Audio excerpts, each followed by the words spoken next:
दोस्तों नमस्कार। पश्चिम बंगाल की राजनीति में मित्रों 4 मई को एक तूफान आया था जब पश्चिम बंगाल में ममता बनर्जी का 15 वर्षों का तंबू उखड़ गया था। यानी पश्चिम बंगाल में ममता बनर्जी की सरकार अपदस्थ हुई थी और प्रचंड बहुमत से भारतीय जनता पार्टी की सरकार बनी थी।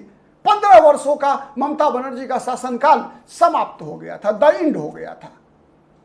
एक दूसरा तूफान दोस्तों पश्चिम बंगाल की विधानसभा में 25 जुलाई दिन शनिवार को आने वाला है।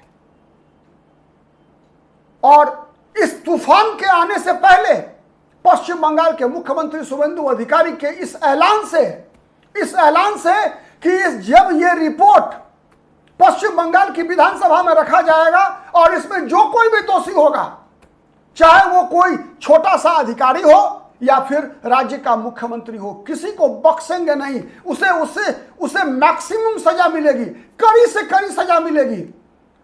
शुभेंदु अधिकारी के इस ऐलान से पश्चिम बंगाल में जबरदस्त राजनीतिक तूफान आया है दोस्तों। और ये तूफान इतना बड़ा है दोस्तों, इसका अनुमान आप केवल अभिषेक बनर्जी के एक बयान से लगा लीजिए दोस्तों। जब अभिषेक बनर्जी ने कहा कि 2031 में जब पश्चिम बंगाल में सरकार बनेगी और तृणमूल कांग्रेस की सरकार आएगी तो एक भी भारतीय जनता पार्टी का दफ्तर नहीं बचेगा, बीजेपी के एक भी कार्यकर्ता नहीं बचेंगे। यह बयान दिया अभिषेक बनर्जी ने। और उसके जवाब में शुभेंदु अधिकारी ने भी ऐलान किया दोस्तों कि अगर हिम्मत है तो अगला चुनाव डायमंड हार्बर से लड़कर और जीत कर दिखा दे। जीतने की बात छोड़ दो अभिषेक बनर्जी, शुभेंदु अधिकारी ने कहा कि अगर आपकी हिम्मत है तो आप चुनाव लड़कर दिखाइए डायमंड हार्बर से। दोस्तों जिस तूफान की बात मैं कर रहा हूं दोस्तों, इस तूफान का जन्म एक तूफान से ही हुआ है। एक तूफान से नहीं बल्कि एक चक्रवात से हुआ है। 2020 में दोस्तों पश्चिम बंगाल में एक चक्रवात आया था अम्फान, जिसका प्रभाव पश्चिम बंगाल के तटीय इलाकों में पड़ा था दोस्तों। भयंकर प्रभाव पड़ा था, काफी जान माल का नुकसान हुआ था। और उसके बाद प्रधानमंत्री ने पश्चिम बंगाल का दौरा किया था और दावा किया था प्रधानमंत्री तो 3750 करोड़ 3750 करोड़ रुपए का अनुदान पश्चिम बंगाल की सरकार को दिया गया था कि इससे जो परिवार प्रभावित हैं उन परिवारों को राहत पहुंचाया जाए। लेकिन कुछ ही दिनों के बाद दोस्तों यह पता चला कि जो योग्य जिन्हें राहत पहुंचाया जाना था उनके पास तो कोई राहत नहीं पहुंची, बल्कि यह पैसा उन लोगों के पास पहुंचा जिन्हें इस राहत की जरूरत ही नहीं थी। यानी जिनके घर उजड़े थे, जिनके जान माल का नुकसान हुआ था, उनको इसमें से कोई राहत पैसा नहीं मिला 3750 करोड़ में से, बल्कि अधिकतर वो लोग थे दोस्तों जिनका कोई नुकसान नहीं हुआ था, लेकिन एक ही उनकी पात्रता थी कि वो सब के सब ममता बनर्जी की पार्टी को वोट देने वाले लोग थे। उसके बाद क्या हुआ? उसके बाद जो पीड़ित परिवार था, जो पीड़ित लोग थे, इन सबों ने संघर्ष किया, सड़क पर प्रदर्शन किया ममता बनर्जी की सरकार के खिलाफ। विपक्ष ने भी उस प्रदर्शन में आम जनता का साथ दिया, काफी हंगामा हुआ, लेकिन यह सभी हंगामा दब गया पश्चिम बंगाल के 2021 के विधानसभा चुनाव का परिणाम आने के बाद। क्योंकि पश्चिम बंगाल में ममता बनर्जी की पार्टी की एक बार फिर से सरकार बन चुकी थी। कैसे सरकार बनी थी बताने की आवश्यकता नहीं है, क्यों इस बार सरकार नहीं बनी बताने की आवश्यकता नहीं है। यदि दोस्तों इस बार भी अगर केंद्रीय पैरामिलिट्री फोर्सेज के नियंत्रण में चुनाव आयोग के द्वारा हर बूथ पर अगर कैमरा नहीं लगाया गया होता, अगर विजिलेंस नहीं हुआ होता, तो फिर इस बार भी सत्ता परिवर्तन नहीं होता। लेकिन इसकी आड़ में ममता बनर्जी निश्चिंत थी दोस्तों। उसके बाद पीड़ित परिवार अदालत गया, कोलकाता हाईकोर्ट ने इस घोटाले की गंभीरता को समझते हुए इसकी जांच कराने की बात कही कि सीएजी भारत के नियंत्रक एवं महालेखा परीक्षक इसकी जांच करें और जांच का रिपोर्ट सौंपे। दोस्तों जांच की रिपोर्ट भी कब की आ गई, लेकिन ममता बनर्जी की सरकार ने न उस रिपोर्ट को सदन के पटल पर रखा, ना उस पर कोई चर्चा कराई, ना उस पर कोई कार्रवाई की। करती भी कैसे? खेल तो उन्हीं का था, उन्हीं की सरकार का था। दोस्तों, अब वही रिपोर्ट सीएजी की 25 जुलाई शनिवार को पश्चिम बंगाल का विधानसभा में पेश होने वाला है। और जब मुख्यमंत्री ने ऐलान किया, शुभेंदु अधिकारी के इस ऐलान के बाद कि रिपोर्ट टेबल होने के बाद, सदन के पटल पर रखे जाने के बाद सरकार एक्शन टेकन रिपोर्ट लेकर आएगी और जो कोई भी दोषी होगा, चाहे वो छोटा कर्मचारी हो, चाहे मुख्यमंत्री हो, कोई नहीं बचेगा। कड़ी से कड़ी कार्रवाई की जाएगी दोषी लोगों पर। जिन लोगों ने पाप किया है वो बड़े अपराधी हैं। और ये सुनते ही अभिषेक बनर्जी ने धमकी दिया, जो मैंने बताया आपको दोस्तों। अभिषेक बनर्जी ने कहा कि 2031 में जब सत्ता बदलेगा ना, तो फिर भारतीय जनता पार्टी के लोगों को बताएंगे हम। शुभेंदु अधिकारी ने कहा कि पहले चुनाव तो लड़कर दिखाओ, जीतने की बात बाद में करना। डायमंड हार्बर से हिम्मत हो तो अगला चुनाव लड़ लेना। अभिषेक बनर्जी को खुली चुनौती दिया शुभेंदु अधिकारी ने।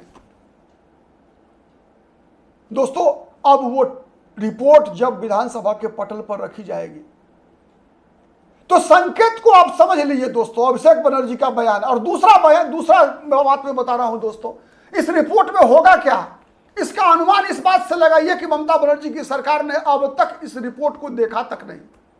पता है क्या काम की थी? दूसरा समझिए दोस्तों कि क्या कारण है कि ममता बनर्जी के निकटतम लोगों ने भी ममता बनर्जी का साथ छोड़ दिया।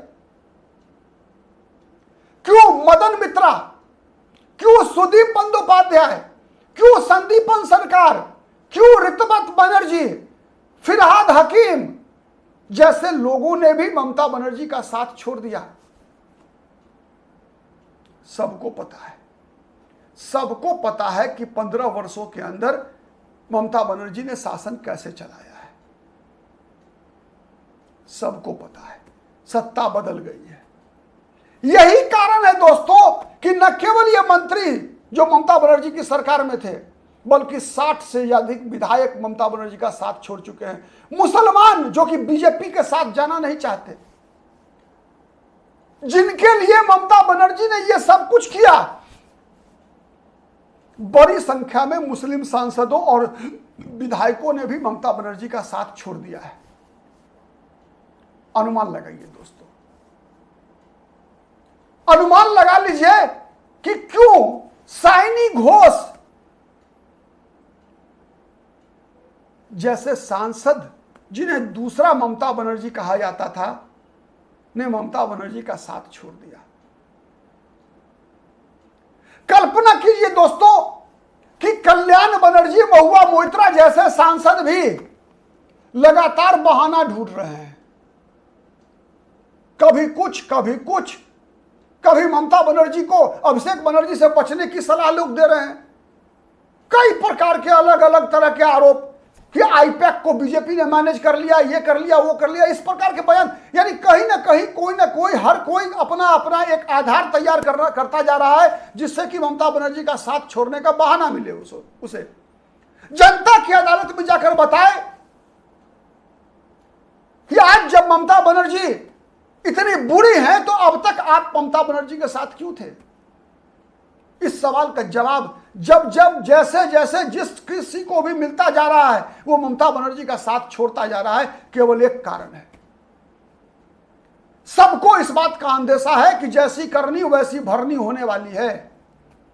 इसके अलावा दोस्तों, पश्चिम बंगाल की सियासत इसलिए भी गर्म है कि अखबारों में छपी रिपोर्टों के मुताबिक कहा जा रहा है कि डायमंड हार्बर में भी जो कई भ्रष्टाचार के आरोप चर्चा में हैं। हालांकि अभी यह साफ नहीं हुआ है कि सीएजी के रिपोर्ट में इन मामलों का जिक्र है या नहीं है।